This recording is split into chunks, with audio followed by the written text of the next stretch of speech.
Dernière nouvelle. L'UEFA confirme la pire nouvelle pour le Real Madrid et plus encore, un joueur du Bayern Munich dans le viseur du Real Madrid. Avant de continuer, abonnez-vous à la chaîne et activez la clochette pour toujours recevoir de nouvelles vidéos.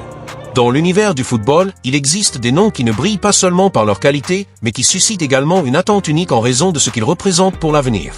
L'un de ces noms est Jamal Musiala, la perle du football allemand qui, à 21 ans, se rapproche de plus en plus de la réalisation d'un de ses grands rêves, porter le maillot blanc du Real Madrid. Élément indispensable au Bayern Munich et l'un des joueurs ayant la plus grande projection mondiale, Musiala agite les couloirs du Santiago Bernabéu avec des rumeurs qui vont bien au-delà de simples spéculations de mercato. Depuis des mois, le nom de Jamal Musiala est au cœur des discussions dans les hautes sphères du Real Madrid. Ce n'est pas un hasard. Florentino Pérez, président du club et connu pour sa vision à long terme, suit de près l'évolution du milieu offensif depuis son explosion en Bundesliga. Aujourd'hui, tout indique que cet intérêt pourrait se transformer en une opération historique. Le Real Madrid voit en Musiala non seulement un renfort, mais aussi un symbole de sa stratégie, miser sur de jeunes talents capables de façonner l'avenir du club. Le club traverse un moment crucial dans sa planification sportive. Avec la retraite de Luka Modric, une légende qui a laissé une empreinte indélébile dans l'histoire madridiste, à l'horizon, et le possible transfert d'Aurélien Tchouaméni à Arsenal pour environ 70 millions d'euros, un scénario idéal s'ouvre pour un mouvement ambitieux. Dans ce contexte, Musiala apparaît comme le nom qui enthousiasme le plus la direction sportive. La vente de Tchouaméni et la fin du cycle de Modric libèrent de l'espace salarial et des minutes au milieu de terrain, créant l'opportunité parfaite pour un investissement majeur. Jamal Musiala n'est pas seulement une promesse, c'est déjà une réalité. Sa qualité technique, son intelligence tactique, sa vision du jeu et sa capacité à décider des matchs d'une seule action en font un joueur hors du commun. Jeune, talentueux, discipliné et avide de gloire, il possède le profil idéal pour briller au Real Madrid. De plus, sa personnalité le distingue sur les grandes scènes, comme il l'a déjà démontré au Bayern et avec la sélection allemande. Pour le club blanco, Musiala est plus qu'un renfort, c'est le successeur naturel de Modric. Ce qui rend ce possible transfert encore plus spécial, c'est le désir de Musiala. Selon des sources proches, le joueur a exprimé à plusieurs reprises son admiration pour le Real Madrid. Depuis son enfance, il est attiré par l'histoire du club, les nuits magiques de la Ligue des Champions et les légendes qui ont porté le maillot blanc. Pour Musiala, jouer au Santiago Bernabéu n'est pas seulement un objectif professionnel, mais un rêve personnel. Cette prédisposition a été déterminante pour faire avancer les négociations.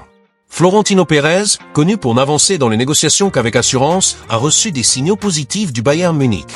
Bien que réticent, le club allemand sait qu'il sera de plus en plus difficile de retenir Musiala. Le récent renouvellement de son contrat a été perçu comme une stratégie pour maintenir sa valeur marchande, mais ne garantit pas sa présence à long terme. Le Bayern envisage déjà la possibilité d'un transfert, qui pourrait inclure Tchouaméni ou d'autres actifs d'intérêt en Bundesliga. La bonne relation entre les deux clubs facilite également le dialogue. On estime que l'opération avoisinerait les 90 millions d'euros, un montant significatif mais en ligne avec le modèle du Real Madrid ces dernières années, investir dans de jeunes étoiles capables de marquer une époque. Des exemples comme Vinicius Junior, Rodrigo, Camavinga, Bellingham et Arda Güler illustrent le succès de cette stratégie. L'arrivée de Musiala serait la touche finale d'un projet jeune, ambitieux et prêt à dominer l'Europe au cours de la prochaine décennie. D'un point de vue tactique, Musiala est un renfort stratégique. Capable de jouer en tant que meneur de jeu, milieu intérieur ou même ailier, sa polyvalence en fait un atout précieux pour Carlo Ancelotti, qui a déjà approuvé son recrutement. L'entraîneur italien voit en l'Allemand le remplaçant idéal de Modric, avec une capacité d'association, un déséquilibre dans les derniers mètres et une compréhension du jeu qui pourrait former un duo historique avec Bellingham. Un milieu de terrain composé de Camavinga, Bellingham et Musiala, soutenu par Valverde, serait un mélange de jeunesse, de talent et de créativité difficile à égaler. Au-delà de l'impact sportif, Musiala a le potentiel de conquérir les supporters. Élégant, vertical, avec une magie dans les pieds et toujours attentif au jeu, il est le type de joueur qui soulève le public des tribunes. Son arrivée représenterait une nouvelle vague d'enthousiasme pour les Madridistas, une étoile qui incarne les valeurs du club et ravive la passion des fans. Qu'en pensez-vous, Madridistas? Voyez-vous Musiala comme la grande recrue de l'été 2025? Êtes-vous d'accord pour investir environ 90 millions d'euros dans un talent capable de définir la prochaine décennie?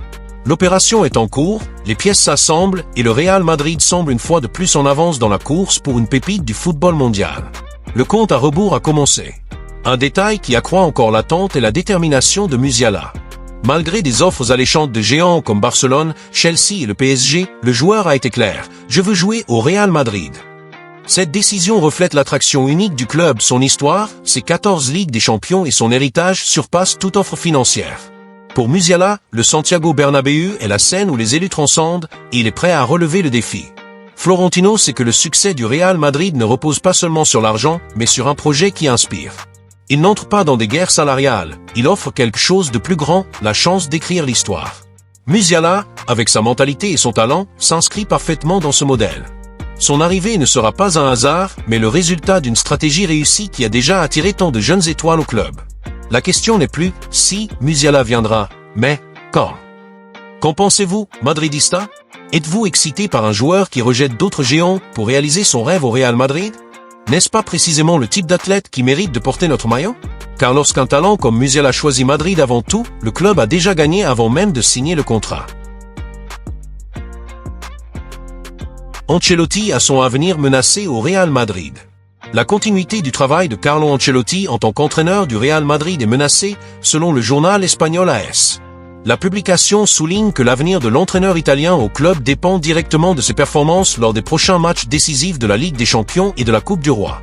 Si le Real Madrid ne parvient pas à obtenir de bons résultats, Ancelotti risque de perdre son poste. Le rapport indique que les éliminatoires de la Champions et la finale de la Coupe du Roi détermineront son avenir au Real Madrid, suggérant que le moment est critique pour le technicien. Le journal AS va plus loin et soulève des inquiétudes sur la situation actuelle de l'équipe.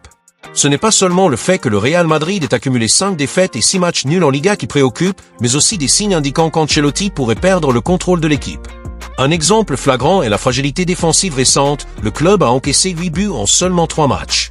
Samedi dernier, 5, la défaite 2-1 contre Valence a creusé l'écart avec le leader Barcelone au classement du championnat espagnol, augmentant la pression sur l'entraîneur. Le Real Madrid a des engagements cruciaux qui pourraient sceller le destin d'Ancelotti. Ce mardi, émoticône n'en croyant pas ses yeux, l'équipe affronte Arsenal à l'Emirates Stadium, à Londres, pour le match aller des quarts de finale de la Ligue des Champions. Le match retour est prévu pour le 16 avril à Madrid. De plus, le 26 avril, le Real disputera la finale de la Coupe du Roi contre Barcelone dans un classique qui s'annonce décisif. Ces confrontations sont considérées comme un test ultime pour la continuité de l'entraîneur. En dehors des terrains du Real Madrid, le nom de Carlo Ancelotti gagne en prominence dans un autre contexte, le football international, plus précisément au Brésil. Avec son contrat au club espagnol valable jusqu'en juin 2026, l'entraîneur italien est apparu comme l'une des options les plus évoquées par la Confédération brésilienne de football, CBF, pour prendre les rênes de la Seleção après le récent licenciement de Dorival Junior.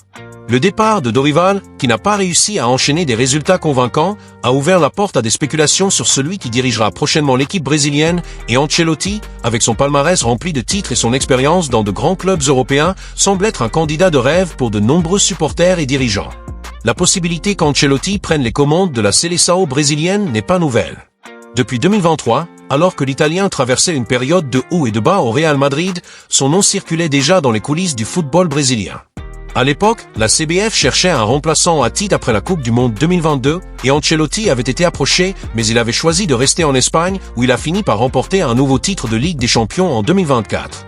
Aujourd'hui, avec une pression croissante à Madrid et une incertitude sur sa continuité, les discussions sur un éventuel transfert au Brésil refont surface. L'entraîneur, connu pour son calme et sa capacité à gérer des effectifs étoilés, est perçu comme une figure capable d'apporter stabilité et sophistication tactique à la Seleção, un élément que beaucoup estiment manquer depuis les années de gloire du football brésilien, quintuple champion du monde. Par ailleurs, la CBF traverse une période délicate.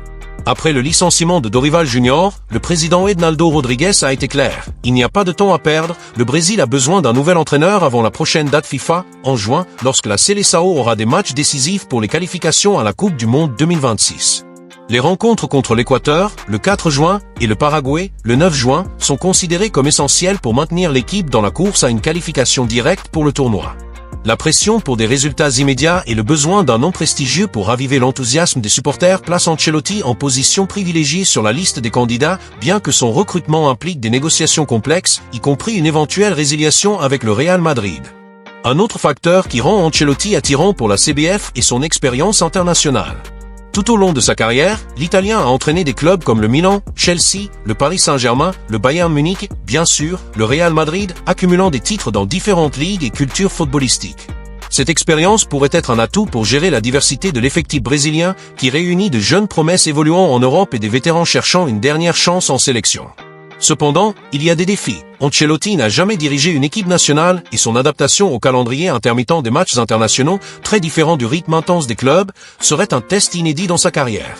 Enfin, les supporters brésiliens commencent déjà à imaginer ce que ce serait de voir l'entraîneur à la voix douce et aux sourcils caractéristiques sur le banc de la Seleção.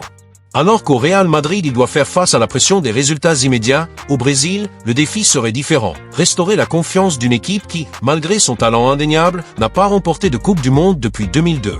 Que ce soit à Madrid ou sur les terres brésiliennes, l'avenir d'Ancelotti promet d'être l'un des sujets les plus brûlants du football dans les mois à venir, et la CBF semble prête à tout miser pour amener l'Italien à la tête du football vert et jaune. Le président de la Confédération brésilienne de football, CBF, Ednaldo Rodrigues, n'a laissé aucun doute. Le Brésil aura un nouvel entraîneur défini avant la prochaine date FIFA, un jalon qui approche rapidement dans le calendrier du football international. Cette urgence reflète le moment critique que traverse la Seleção, notamment après le départ de Dorival Junior, dont le passage à la tête de l'équipe a été marqué par des résultats en deçà des attentes et un manque d'identité claire sur le terrain. Les prochains engagements de l'équipe, prévus le 4 juin contre l'Équateur et le 9 juin contre le Paraguay, tous deux valables pour les qualifications à la Coupe du Monde 2026, sont considérés comme des tests cruciaux pour les ambitions brésiliennes de décrocher une place directe dans le tournoi, plus encore, de retrouver le prestige de l'une des plus grandes puissances du football mondial. La pression sur la CBF ne se limite pas à une question de calendrier, mais aussi d'attente. Le Brésil, quintuple champion du monde, vit un jeûne de titre en Coupe du Monde depuis 2002 et chaque cycle de qualification porte le poids de raviver l'espoir d'une nation passionnée mais de plus en plus impatiente. Ednaldo Rodrigues, qui a pris la présidence de l'instance au milieu de turbulences administratives et politiques, sait que le choix du prochain entraîneur sera un tournant pour sa gestion. Le licenciement de Dorival Junior. Annoncé après une série de faux pas, y compris des matchs nuls frustrants et des performances peu convaincantes, a créé un vide de leadership qui doit être comblé par un nom capable d'unir l'effectif, les supporters et la direction autour d'un projet solide. La date FIFA de juin n'est donc pas seulement un objectif pratique, mais un symbole de la détermination de la CBF à tourner la page et entamer un nouveau chapitre. Les matchs contre l'Équateur et le Paraguay, bien qu'ils ne soient ni des finales ni des classiques de rivalité historique comme contre l'Argentine, ont un poids stratégique indéniable. Dans les qualifications sud-américaines, connues pour leur compétitivité féroce, chaque point est précieux, et le Brésil ne peut se permettre de trébucher face à des adversaires qui, ces dernières années, ont montré une évolution tactique et une capacité à surprendre. L'Équateur, par exemple, arrive porté par une génération talentueuse, avec des joueurs comme Moisés Caicedo qui brillent en Europe, tandis que le Paraguay, traditionnellement combatif, offre toujours une résistance physique et défensive. Pour le nouvel entraîneur, qu'il s'agisse d'Ancelotti